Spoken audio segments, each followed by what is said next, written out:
यह है रोहतक का वीटीआई यानी वेस्ट टेक्निकल इंस्टीट्यूट, जहां बच्चे भविष्य में इंजीनियर बनने के लिए पढ़ने आते हैं और ये वे लोग हैं जो बच्चों को पढ़ाकर भविष्य का इंजीनियर बनाते हैं। आज ये लोग अपनी मांगों को लेकर पिछले काफ़ी दिनों से लगातार धरने पर बैठे हैं। इनका कहना है कि पिछले 5 महीनों से इन्हें सैलरी नहीं मिली है। ये मैनेजमेंट से लेकर सरकार तक सैलरी ना मिलने की गुहार लगा चुके हैं। इनका कहना है कि दिवाली जैसा बड़ा त्यौहार इस बीच आया और इन्हें सैलरी नहीं मिली। 10 अक्टूबर को इन्होंने 1 घंटे का सांकेतिक धरना भी दिया। जब 1 महीने तक सांकेतिक धरना देने के बाद भी इनकी सुनवाई नहीं हुई, तब इन्होंने 11 नवंबर से अनिश्चितकालीन धरना दे दिया।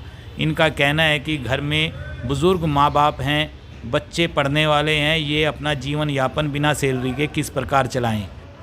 लैब अटेंडेंट का कहना है कि घर में बुज़ुर्ग माँ है, भरा पूरा परिवार है और वह कमाने वाले सिर्फ एक हैं।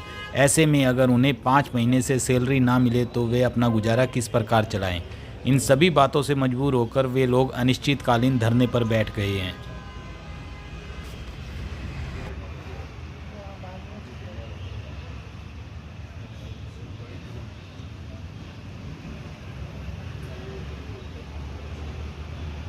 धरने पर हम इसलिए बैठे हैं कि पिछले 5 महीने से हमारे स्टाफ को सैलरी नहीं मिली है। क्लास 1 से क्लास 4 तक एम्प्लॉई हैं, किसी को भी पिछले 5 महीने से सैलरी नहीं मिली है। जबकि दिवाली जैसा बड़ा त्यौहार बीच में आया है।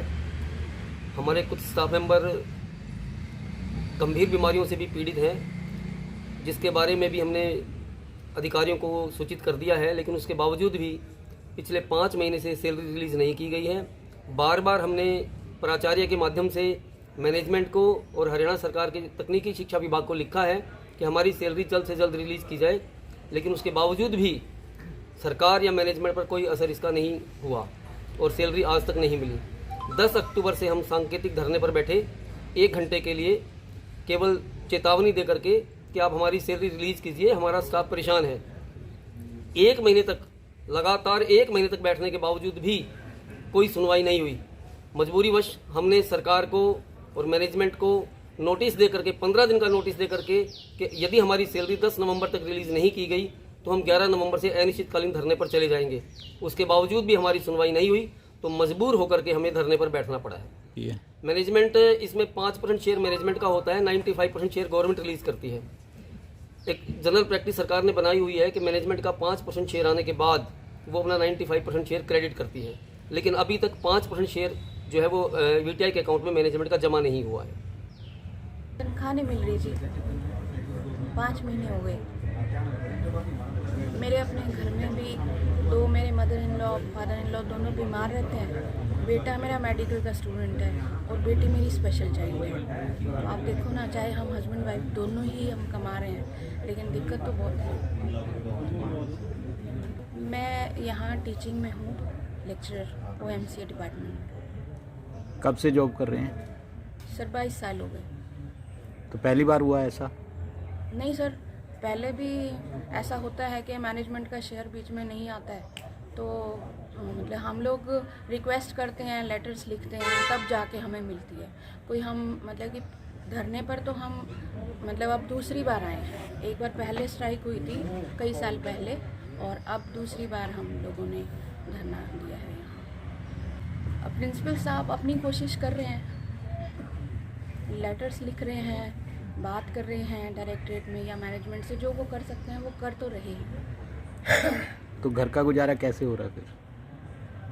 सर दाल रोटी खा रहे हैं, बाकी और ज़रूरतें जैसे हैं, मान लीजिए फीस भेजनी है तो ब्याज पे पैसे लेने पड़ रहे हैं। जब तक चलेगा चलाएंगे, नहीं तो मजबूरी ज़्यादा होगी और फिर नहीं मिलती है या सरकार भी कुछ नहीं करती और मैनेजमेंट भी नहीं करती, तो फिर हम प्रदर्शन करेंगे शहर में।